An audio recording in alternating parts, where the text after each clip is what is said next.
Well, good evening. It is 7 o'clock, and in honor of those of you who came out tonight to hear our budget presentation, we'll start on time. So, again, thank you very much for coming. My name is Greer Rychek. I'm the superintendent of the Hyde Park Central School District. I'm joined by Wayne Kurlander, our assistant superintendent for business and operations. We also have our board president, Mr. Doug Heater, and another board member, Mr. Perry Sheldon. Mr. Heater's seat is open, and he is running this year again for re-election. Each year, the district has a budget hearing, and just to clear up a misnomer, at the time that we get to the budget hearing, the budget has already been adopted. Sometimes we get somebody in the audience who thinks that this is a time to give input. We've actually been giving presentations on the budget since January. We also have a budget input group that meets, and it's published on our district calendar, and they start meeting as early as October. So tonight is an information session. Legally, the budget can't change between now and the budget vote, but this is the official public hearing. So just to clarify that. This year, as in every year, we go out for two propositions. The first proposition is the general operating budget, and the second proposition is our bus replacement proposal. This year, we're going out for an $87 million budget, and this represents a 3% budget-to-budget increase and a tax levy of 2.03. I'm going to speak a couple of times about the importance of staying within the tax levy formula for a number of reasons. One, that's basically the guidance that we've been given, that to follow the formula, and if at all possible, to stay within the tax levy limit. The other is new this year will be the tax rebate. And if the district did not stay within the levy limit, our residents would not be able to get the proposed rebate that if you are eligible for STAR, you will be eligible for, because we did stay within the tax levy limit. So how do we put our budget together? The important factor to note here is that each year our costs increase greater than the tax levy permits us. So we know going into budget building season that once we realize what our tax cap formula is of about 2.03% this year, we know our costs are going up more than 2%, just based on things that we can't control at the moment. So as we put our budget together, we looked at the utilization of our fund balance and reserves. We've been doing this for a number of years. A number of years ago, we were above the recommended 4% that you set aside for emergencies, your savings account, your fund balance and reserve. Right now, we are at the recommended 4%, and we will know in a couple of months where we end up, but we're going to dip into the fund balance and reserves to plan our budget for next year to the tune of $3.5 million. We also go about reducing our budget as much as possible every year to confront this facing problem in funding education. For a number of years, we've been cutting staff. This year we have recommended some cuts based on declining enrollment, but nothing as drastic as we have in the past. Knowing that, we still needed to find some areas to cut back, so we took a look again at our mileage and conferences. If we have less people going out for professional development, we'll use less substitutes. We'll also really kind of do a real big study on attendance and how we can reduce the number of substitutes we use. We are going to make severe decreases to our overtime expenses. That may mean things look a little bit different. If a building needs to be cleaned a little less than every day, or if things have to wait sometimes, except for emergency situations, we're going to reduce the amount of overtime. And then we also, again, due to declining enrollment, we're cutting almost $1 million out of personnel, and we'll get into that a little bit later. So overall, we went into the budget with reducing what we needed for next year by $4.8 million. This slide is a little bit hard to read, and I will say that all of our budget documents are online. So if you want to peruse them online in greater detail, please feel free to do so. Please feel free to look at our Pride presentation. We do put together a Pride presentation so that people understand what it is we do here. Basically, we open up our doors starting at about 7 a.m., and our doors are open until at least 9 p.m. at night, every night. We run programs year-round. We offer 15 advanced placement courses, 23 athletic teams, and everything from the school plays to extracurricular activities, as well as our academic programs. So please visit what we do. We basically provide a safe structure and invite 3,600 children to school every day, and we educate them. That's why we're here. And that's how we put our budget together, knowing what we need to be able to provide for our students. So this slide is, I took a little segue there, but I'd be remiss if I didn't. This slide represents our percent of change in total state aid. Our increase in state aid was 7.62%. If you take out the building aid, our actual increase in state aid was 5.11%. And we'll talk about state aid in a few minutes. I mentioned earlier that for this coming year, if we did not stay within the tax levy, that tax credit that STAR eligible residents can count on this year, if we didn't stay within the tax levy, they would not be able to look for that check in the mail this year. This goes into a greater level of detail of what that tax credit looks like in year 2 and beyond, but we don't need to go in detail on that. Again, that's on our website, and we've actually had a couple of more in-depth presentations. For next year, the most important part is to know that the district didn't exceed the tax levy, and people will be eligible for the tax credit. And more detail on the next slide. You do not have to apply. We are told, this is not within our control, we are told that if you are registered for STAR, you will get a check. And but that doesn't come from us, so we're just counting on what we've been told.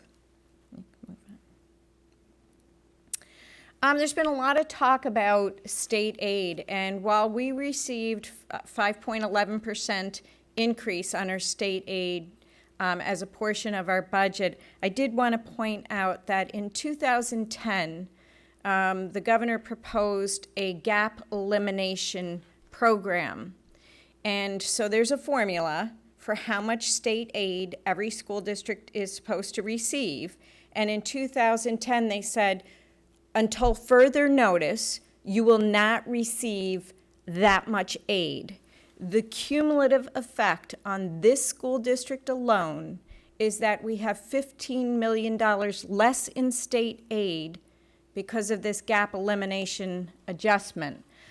They did move to restore a little bit more, so believe me, we'll take the 5.11% increase in state aid, but this just gives you an idea of what we've been struggling with the formula. So when you hear that gap elimination adjustment or see it in the newspaper, you can know what that means for Hyde Park. If it was fully restored this year, we would have an additional $2.3 million. At the few slides earlier, we discussed the $966,000 reduction in personnel, and that represents the elimination of a dean of students. That was a one-year position based on need. We are paring back 5 elementary teachers and 1 reading teacher, again, based on declining enrollment. As it turned out, there are it's one less teacher at each elementary school to make up the 5, and then one district-wide reading support person. Each year, we look at our part-time people. They are one-year appointments, and with declining enrollment and some improvements in scheduling, we'll be able to reduce phys ed, art, special education. That's not by declining enrollment, by a half a teacher per position. The special education teacher is based on our preliminary meetings for special education students, and knowing that some of them will have less need to be in special classes. And then 3 teaching assistants, and I'll talk about that in a minute. And the good news for our district this year more than ever is that all of these personnel reductions are accommodated through attrition due to retirement, so nobody is getting a pink slip this year. That's the best thing that we can do for our community. When we let people go 9 out of 10 times, they're people that live in our community and pay taxes in our community. So we were happy not to be able to say goodbye to anybody and congratulate those who are retiring. We did have to reassess a couple of areas and utilize resources to shore up where we need personnel. A couple of years ago, every time we make a cut, we hope we can live with the cut, and it doesn't always work out. One area is in the area of technology. We cut a position in technology a couple of years ago, and technology needs of the district increase exponentially every year, as they do with any business. Our phones, our safety, our security monitors, everything falls under technology. Years ago, technology was, a couple of computers in a classroom or a library. Now technology runs all of our data requirements for state education department, all of our security systems, you name it, telephones, internet capability and capacity all falls under technology. So we are bouncing that back up to a full-time position, and that would be an increase of $43,000. Again, a couple of years ago, we reduced the student resource officer at Haviland Middle School, and based on all the recommendations and the safety and security of our buildings, we determined that having that position half-time was not working for us. One big factor was that our student resource officers, while they're assigned to the high school and the middle school, they service all of our schools. So the frequency of the high school student resource officer being pulled out of that building to help at another building or help at Haviland Middle School was to a level where we didn't feel that it was in the best interest of our students to keep that reduction in place. So we are moving our student resource officer at Haviland back to full-time. These are not police in our schools. These are personnel that know the entire community, that know the families, that know how to work with children to de-escalate, to keep them out of trouble, to be a moral compass. They go above and beyond anything we would ever think of as law enforcement. It's a unique training, and they're very unique individuals. So we did assess that situation. The other increase is in, not an increase, an increase of $9,500. We're required to offer academic intervention services for our students who are falling behind academically. And at the middle school, in the area of math, we were short a math teacher, and the services were being delivered by teaching assistants. We re-examined that model and really felt that a certified math teacher would better facilitate the improvement of our students struggling in math. So they traded 3 teaching assistants, and again, that's through retirement, to add a certified math teacher. So our total increase is $97,000.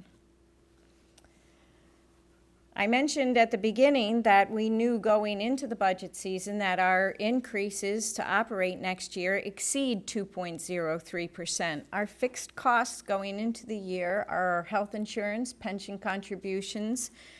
We have 4 labor unions in the school district, and they all have contracts, and we need to abide by the contracts and the salary increases that have been negotiated, and our debt service increase, which basically, so I'll stop there for a second. So the top 3 bullets are our known increases in costs, and our debt service, while it's increasing, if you go back to the slide on our increase in state aid, our general aid increase was 5.11%, but our overall aid is 7.62%, and so that offsets our debt service increase.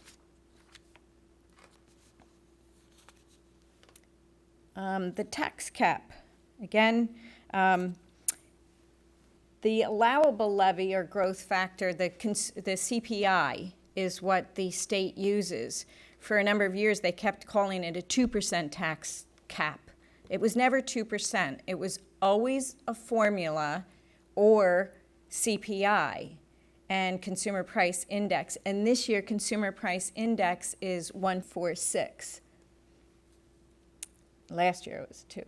So utilizing the formula, our tax levy increase could be 2.03%, and that's how we built our budget. I mentioned at the beginning that we were contributing $3.5 million of fund balance and reserves to offset the building of our budget. If we did not have that money in the savings account to apply to next year's budget, we would have to go out, instead of a 2.03% tax levy, it would be an 8.31%, and I think I'd be run out of town very quickly if we did that. So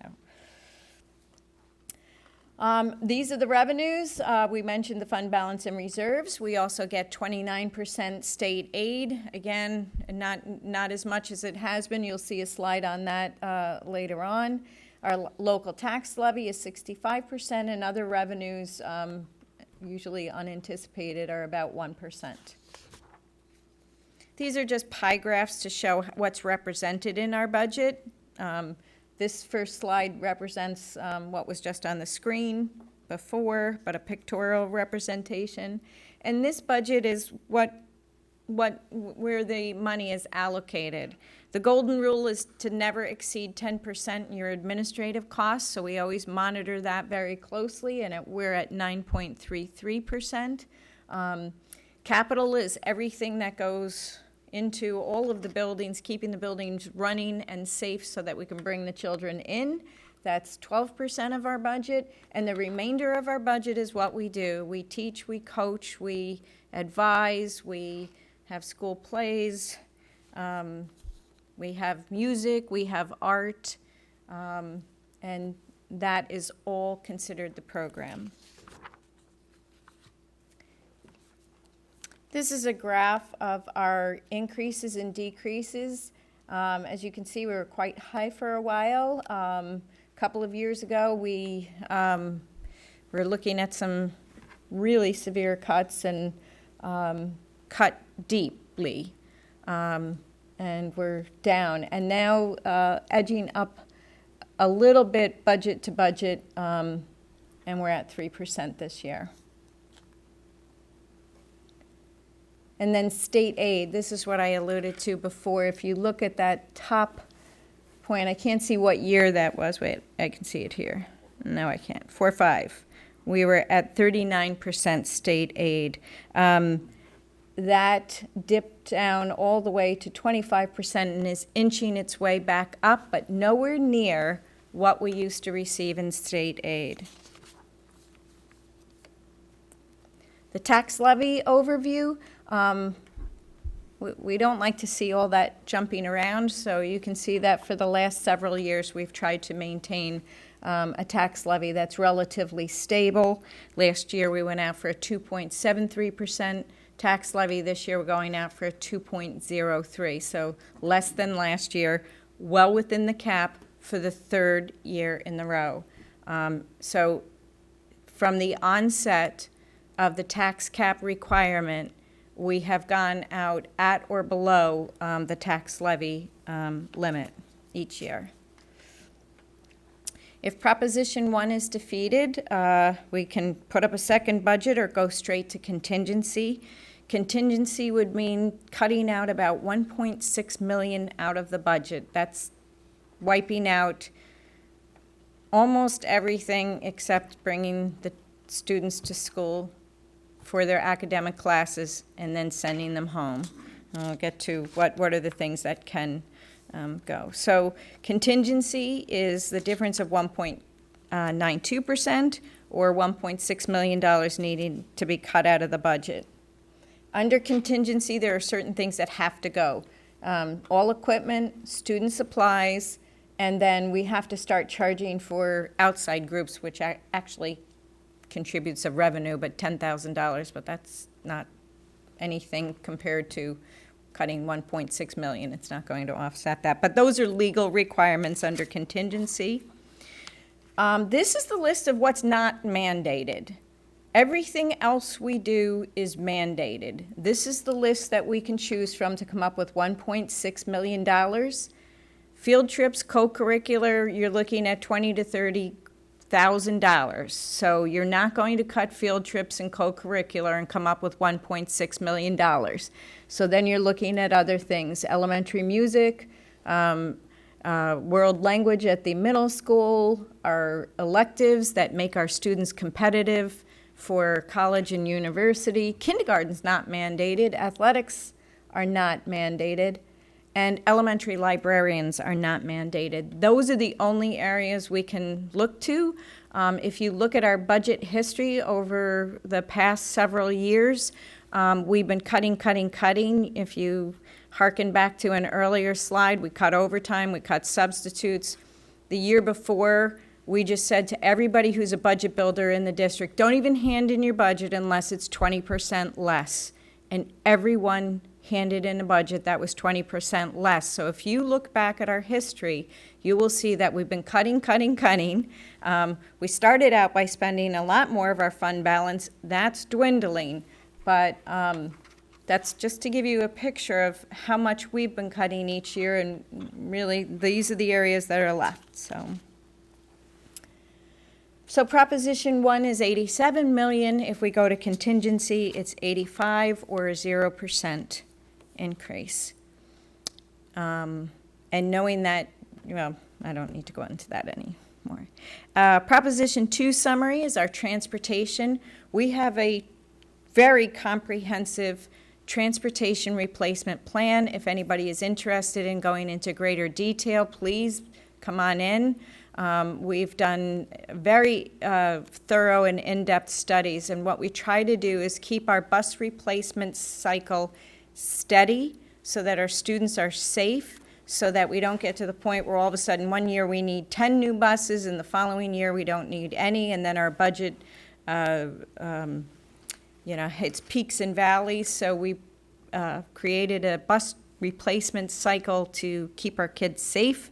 We do stretch it. We have cut into it. Was it last year or the year before? Last year. We did pare back on it.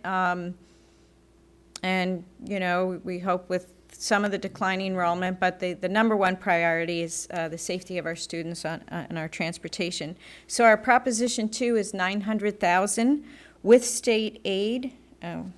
With state aid.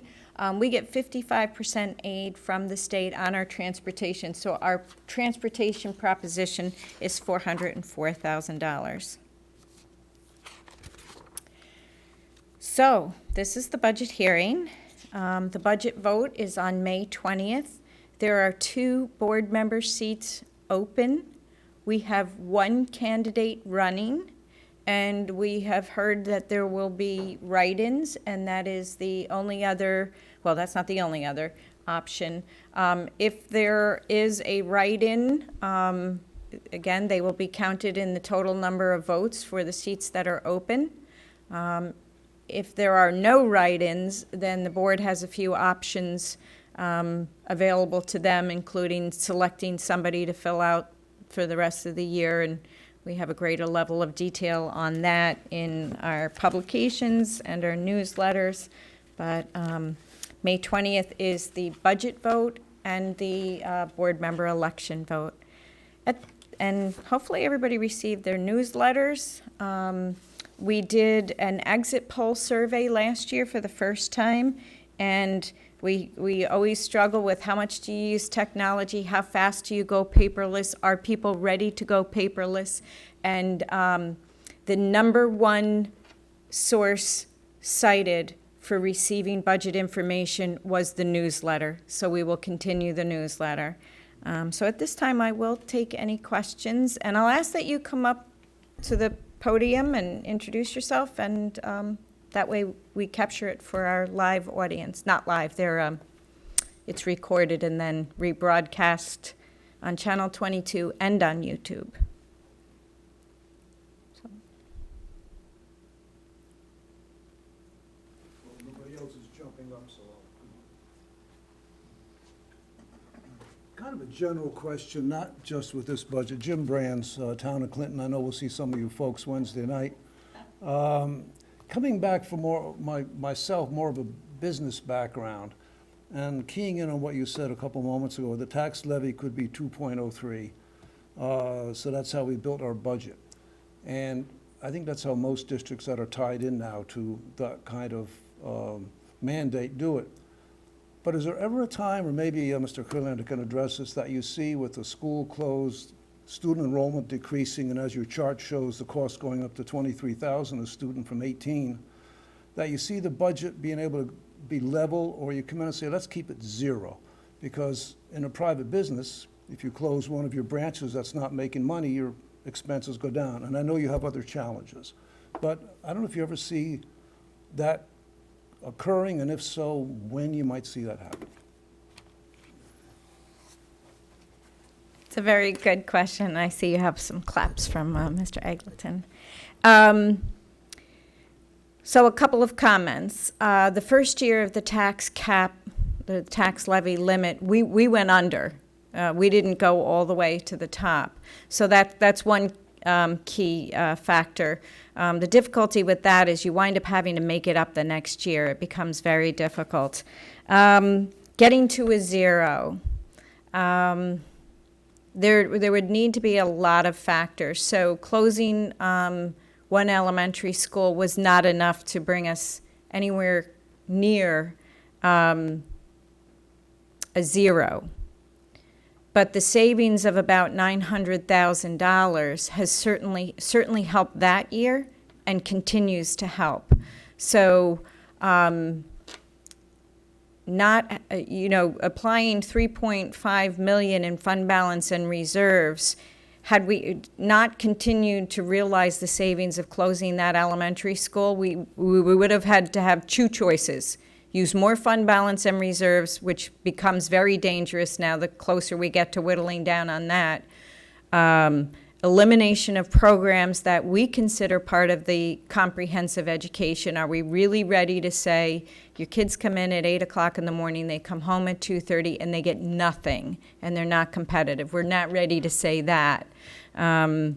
The other thing that could happen is we could find ourselves in a couple of years closing another school if our enrollment continues to decline. So if the state aid formula goes back to what they say it should be, if our enrollment continues to decline, and if we enter contract negotiations with 4 unions and try and whittle down our expenses, I don't know that we could get to zero, but that would be the only way to get closer to zero. And believe me, we would love to say we would go out for a zero. I think some of the things that the state needs to start looking at as a whole, they keep talking about consolidation and there's no guidance. The healthcare costs are increasing exponentially, and if they could figure out a system to help offset that. What was the health insurance increase? It was double digits, 17%? I mean, so when we're putting together the budget we have 800 employees, and we're at a 2% increase year to year and rising healthcare costs that are double digits, it's a formula for disaster, basically. So we're hanging on as long and hard as we can and maintaining what we consider a comprehensive basic education. So getting to zero, I think they would need to change quite a bit. We're very sensitive to our taxpayers, and know that, for many people, we're saying 2%, and they're saying you're breaking our back. So we enter this process in full knowledge of what this means year after year for our taxpayers to support our schools. You're welcome. Good question.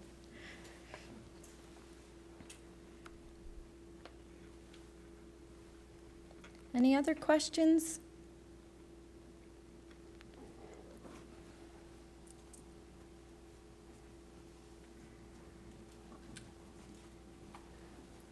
Richard Gregory, I just see you're taking that $3.5 million to keep this year's budget low. You're at your state recommended budget or fund balance. What are you going to do next year?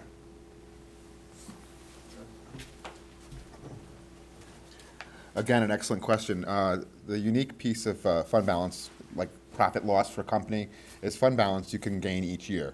So through trying to help people spend better, through purchasing incentives and all the different things that we try to do all year, every administrator, every teacher, every person in the school district works really hard on cost containment. And in fact, we've presented and talked about throughout the year, as we have the ability to regain that fund balance each year. So while we use the fund balance, we still in the following year or subsequent year have the ability to build it back up to the 4%.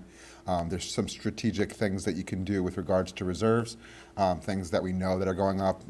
Dr. Rychek mentioned the 17% on the pensions, 5.2% on health insurance. There's some reserves that help school districts to prepare for these unanticipated large increases that happen. So there's some tools, and they have a lot of rules, but we do utilize them, and it really acts as a foundation.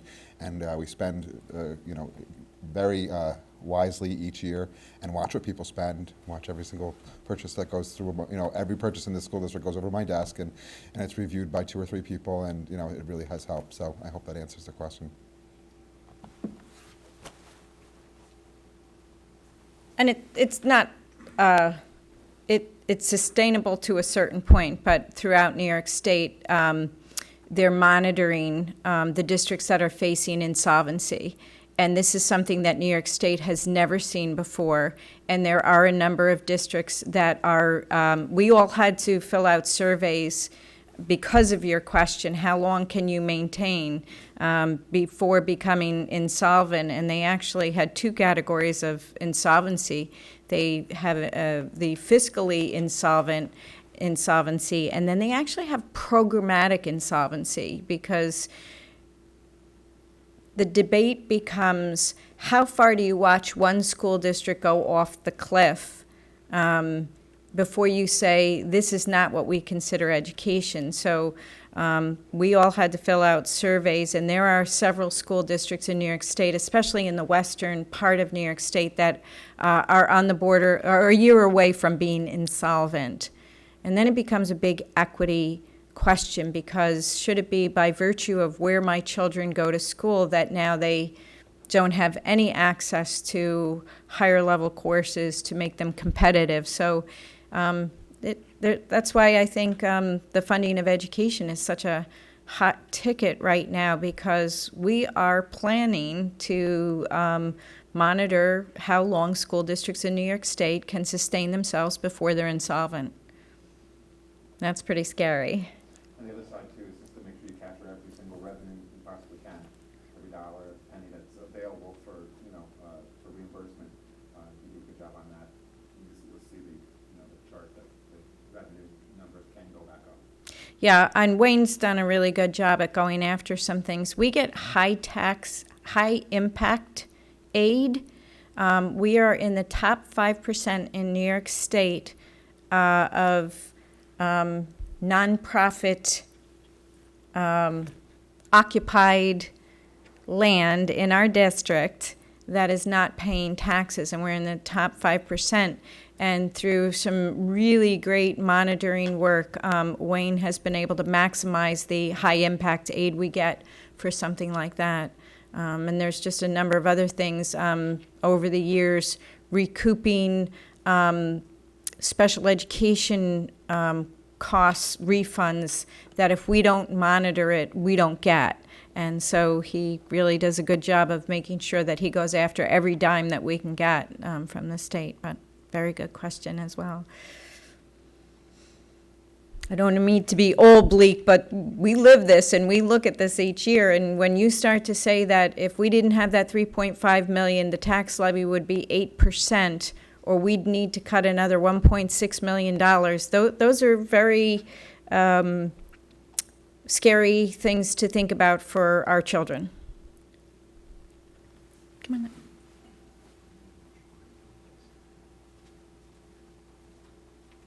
Hi, my name is Anthony Contarino from the town of Poughkeepsie, and I just came up with a figure a few minutes ago that the state's spending 18 or 22,000 per student, and I don't understand how private schools don't charge that much, or colleges, people are getting a college education, it doesn't cost that much. I mean, how's this money being spent that it costs so much for elementary school education? A good question. So the question is the cost per pupil. And that's a great question. And we're right about the state average, so we're not doing anything differently than other people. But the cost to educate a student in New York State is based on everything from the salaries of the personnel needed to educate the students, and provide the benefits for the employees, and provide a safe roof over the head, and that is what it costs per pupil. So the question about, there are some, maybe community colleges that, I don't know if they come quite close to that, but, they don't provide the extended services that we do provide. The other thing that's a factor is the cost of educating special education students, and nobody does not want to do that, but we educate all students no matter what their disability, and sometimes that requires quite a bit. And again, if the schools don't do it, it falls on someone else, but we have students that need residential, and that's what the school district takes care of as well.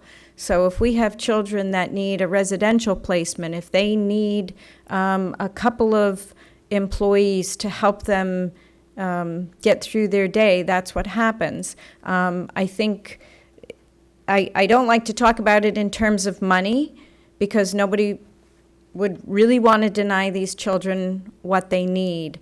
But that is part of the mix. The alternative of the school system not taking care of all of the children, I don't know what that alternative would be, and but that is a big piece of it as well. But shouldn't that be like, through some type of social services, if, this extra help is needed rather than through the school system? Just as Yeah, but that's the way it is being. Yes. It's burdening the school system with something that it's administered through the school, but, maybe it should be financed by somebody else. What's it? Yeah, we do get some reimbursement. We get Medicaid reimbursement, so it is offset. But it does seem high that we spend about 20 grand a year to educate each student. But that's what the cost is. And if somebody wanted to take a closer look at how that formula is put together, but we're at the statewide average. Sometimes I hear these stories about like the Army and the Navy, they're paying, $900 for a hammer, maybe we're being overcharged. Yeah. What? Well, This kind of stuff, I think I hear your point, and this gentleman just indicated that, there is a mistrust out there that, you hear stories of, other government agencies paying, $900 for a hammer. And I can tell you that the only agency that is transparent 100% is a school district. And you can come in and look at anything at any time. Everything we do is open and transparent, pretty much everything.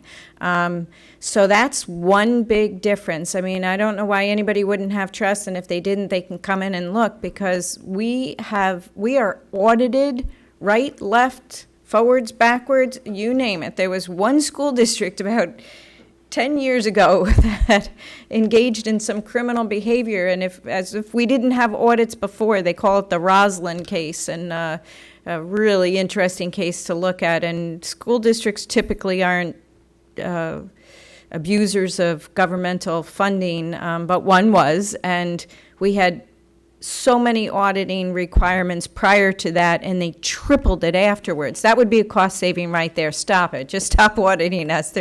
We could come up with a lot of ways to do that. But auditing is good, but I think we're over audited. And again, everything we do by law is transparent and an open book.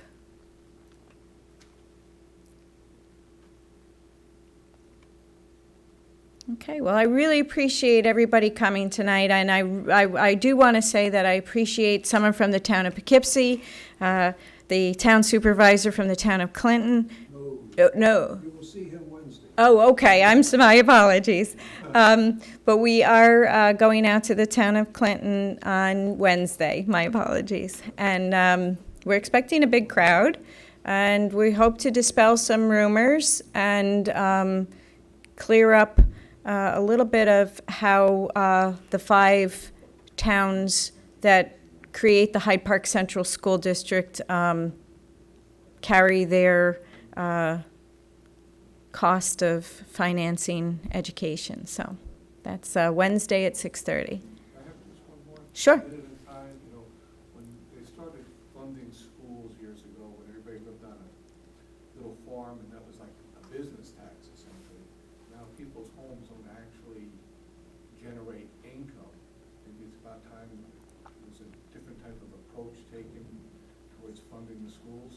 I know that there are some of our local legislators, and actually I know Senator Gibson is sponsoring a couple of bills to change the mechanism for funding education away from property taxes.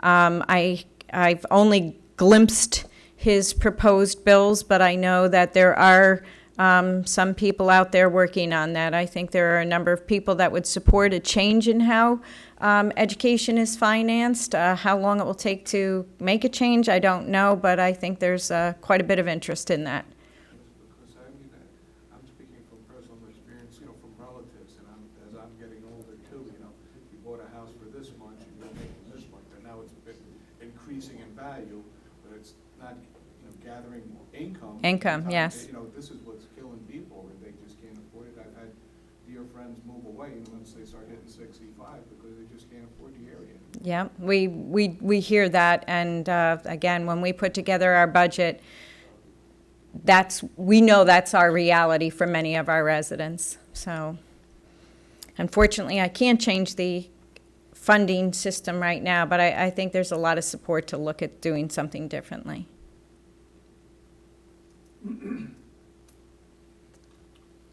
Okay, well, thank you all very much for coming this evening. May 20th is the vote.